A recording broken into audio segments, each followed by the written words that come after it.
pour la formation que vous nous avez donnée.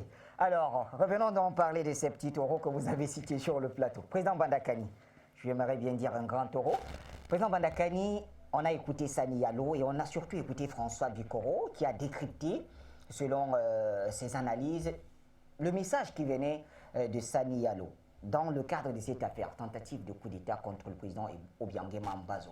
Alors, quand on a écouté ça, et avec ce que vous avez comme information, dans quel scénario est-ce qu'on se trouve? J'ai envie de dire, quels sont les véritables enjeux de ce qui se passe aujourd'hui dans la sous-région?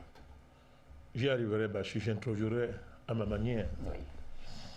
Dans la pure tradition panafricaniste, permettez-moi de renvoyer des civilités à l'ambassadeur Bikoro. Ça fait longtemps que je ne l'ai pas vu, je le salue. C'est un digne fils du continent africain. Bachir, depuis 3 ans, il y a un terrorisme psychologique qui est organisé par Paris sur le continent africain qui consiste à obliger les Africains à présenter leur certificat d'humanité en plein 21e siècle. C'est-à-dire que pour que vous soyez un homme en Afrique, vous devez présenter un certificat d'amour exceptionnel pour la France. Vous devez aimer la France comme un amoureux de sa femme. Tous les jours, ma chère, tu es anti-français, tu es anti-français, tu es anti-français, tu es anti-français. Et les Africains se justifient matin, midi, soir. Il faut se justifier de ne pas aimer la France. Mais ce n'est pas possible. L'amour de la France suppose la haine de la France.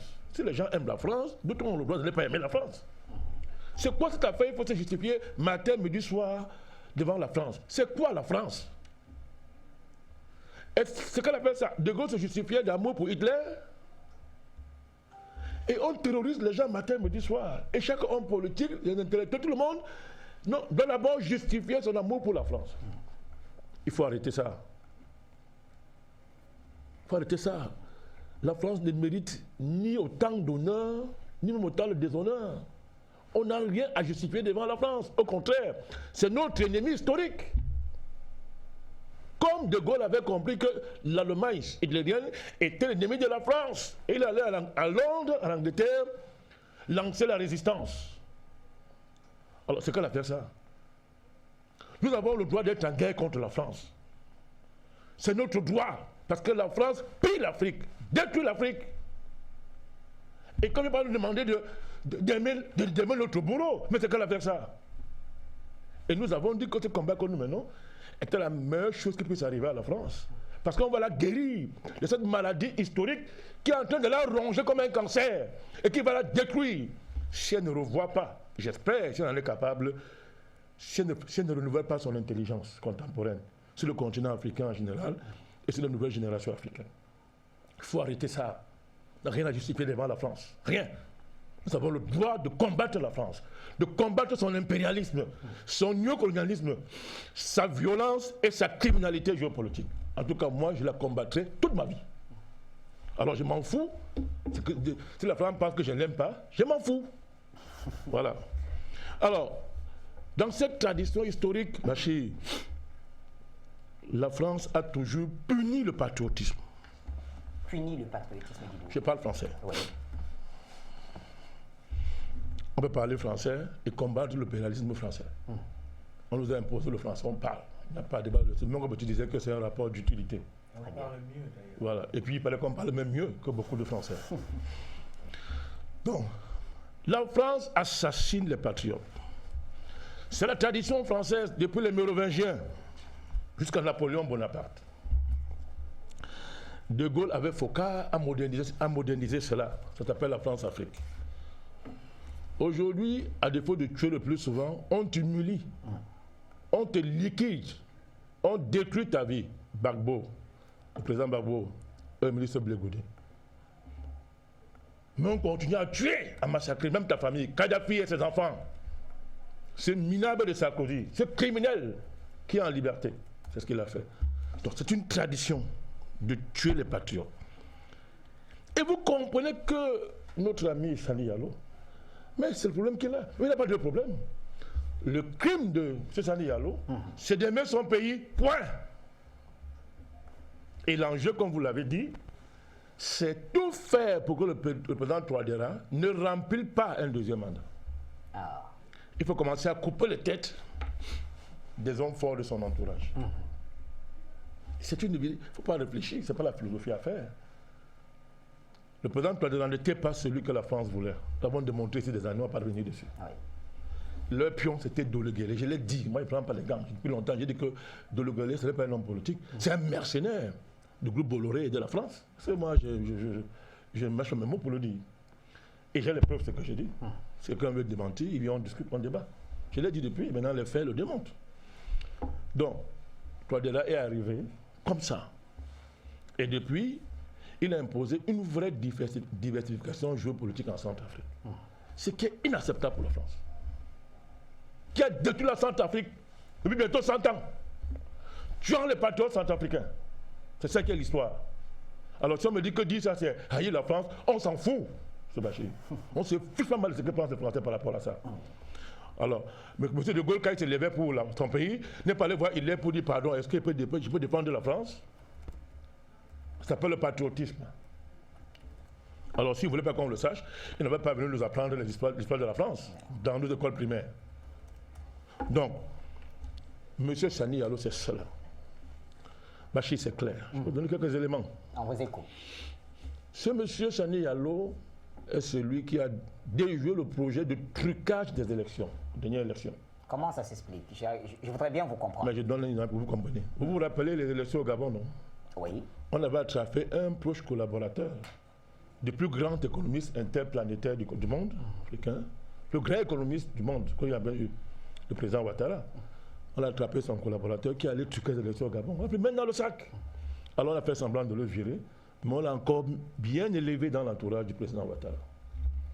C'est la même chose qui s'est passée durant l'élection. Le dernier jour de l'élection, en Centrafrique, la dernière élection en Centrafrique, c'est M. Sani Diallo. Il n'a pas envie de le dire, c'est normal. Maintenant, on le dit, on a les éléments. Et ce n'est pas nouveau, ça. On connaît tout ça depuis. Alors, M. Sani Diallo a empêché les appris, même dans le sac, cette fameuse clé USB qui devait servir à truquer les élections. Tout ça organisé par le réseau de Dologuélé sous le parrainage de Paris. Et ce n'est pas tout, M. Bachir. Le jour de la prestation de serment du président Touadéra, M. Sani Diallo a eu une prise de bec avec M. Vous l'appelez qui? Le Drian, qui est le cerveau du coup d'État en Guinée équatoriale. Monsieur Le Drian, nous l'avons démontré ici. Ministre de la Défense. Appelez comme vous voulez, les affaires étrangères de la Affaires France. étrangères en ce moment. Nous l'avons démontré ici. Parce que ce monsieur venait forcer le renouvellement des accords de défense en Centrafrique. M. Sani Diallo, en tant que patriote, a estimé que ce n'était pas nécessaire. La prestation de serment a eu un retard de près de 30 minutes à cause de cet incident. Et M. Le Drian a juré d'avoir sa peau. Voilà les choses. Vous voulez qu'on aime les gens comme ça? Vous voulez qu'on aime les gens comme ça? On va se mettre à applaudir les gens comme ça. Il faut les aimer. Voilà la mentalité de ce ministre-là en France. On a juré d'avoir sa peau, M. Le Drian. Et ce n'est pas tout. Maintenant, l'homme vient de citer un autre cas, l'affaire du bac. Oui. L'affaire du bac, n'est-ce pas? Voilà les gens qui nous disent tous les jours, bonne gouvernance, bonne gouvernance, bonne gouvernance. Matin, midi, soir. Bonne gouvernance quand ça les arrange. Quand leurs intérêts sont menacés, ils mettent en avant le cheval de Troie qu'on appelle conceptuel, qu'on appelle bonne gouvernance, pour tromper les naïfs. Voilà M. Bolloré et sa bande qui siègent dans un conseil d'administration durant 31 ans sans aucun titre d'actionnaire. La mafia à l'état brut, la sauvagerie, la barbarie, la violence à l'état brut. Ils siègent dans le conseil d'administration, ils n'ont pas de titre. Et pendant 31 ans, on n'a pas tenu l'Assemblée générale. Oui, c'est ce que Sani Diallo vient de nous révéler. Mais il paraît que voilà la très bonne gouvernance. C'est la bonne gouvernance. Là, le groupe Saga, Maurice, tout ça, c'était la bonne gouvernance. Et ce patriote, il est venu dire que mais ça ne peut pas se passer comme ça. Vous êtes actionnaire, présentez-moi votre titre d'actionnariat. C'est la même des choses. Alors du coup, évidemment, il est anti-français, évidemment.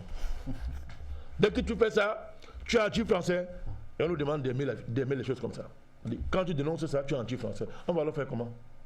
Mais on va faire comment? Que même quand tu ne veux pas, tu es anti-français. Quand tu dénonces le fait que les gens disent qu'ils sont actionnaires dans une entreprise, n'est-ce pas? Ils n'ont pas le titre d'actionnaire. Mais c'est de cela qu'il s'agit. Alors, et lorsque ce monsieur vous cite Karim Mekassoua, Oui. avec qui il ne s'entend pas, pour rester poli, avec qui il est en guerre pour les intérêts de son pays. Eh Bachir, de quoi est-ce qu'on parle? Ce Karim Mekassoua, c'est Mekassoua, c'est ça? Oui. 1983, il fait la prison à Nice pour vente de stupéfiants. Vente de stupéfiants. Là-bas, il est recruté comme agent de la France. Dites-moi, ce monsieur, c'est qui a quel pouvoir pour liquider tous les présidents qu'on a cités? Kolimba, Patassé, Bozizé. Même Samba Panza. Merci, maître. Il a quel pouvoir? Il est quoi? C'est la France qui est derrière. C'est un haut agent français. Il n'est que le cheval de Troie de la France. Voilà. Vous savez, à l'époque, quand la France perd la guerre en Indochine, Dien Phu, c'était... Bien fou. Bien fou, la guerre. Vous voyez, qui devient président en Afrique? Ils sont précarés. Les cuisiniers, les balayeurs, ceux qui faisaient les tâches les plus serviles en Indochine, en tant que militaires. Et il y a des mains. Jean Bedel Bokassa. Tous ces gens-là, c'est eux que la France va mettre au pouvoir en Afrique. Vous pensez que, pour le faire avant, ils ont pris sur eux de tuer tous les patriotes. De les massacrer tous. On va revenir sur les massacres qu'il y a eu au Cameroun, de patriotes. Partout dans les pays africains où il y a eu des mouvements d'indépendance, la France a répondu par une violence sauvage pour les tuer. Et a placé les agents dans la pure tradition de Mekassoua. Alors, je voudrais bien savoir, président Bandakani, oui. Est-ce que tous ces éléments que vous avez cités pourraient justifier le fait que le nom de Sani Yalo se retrouve dans cette tentative de coup d'État? Mais il vous a dit la relation qu'on a fait entre lui et son petit frère. Ça, c'est la pure tradition française.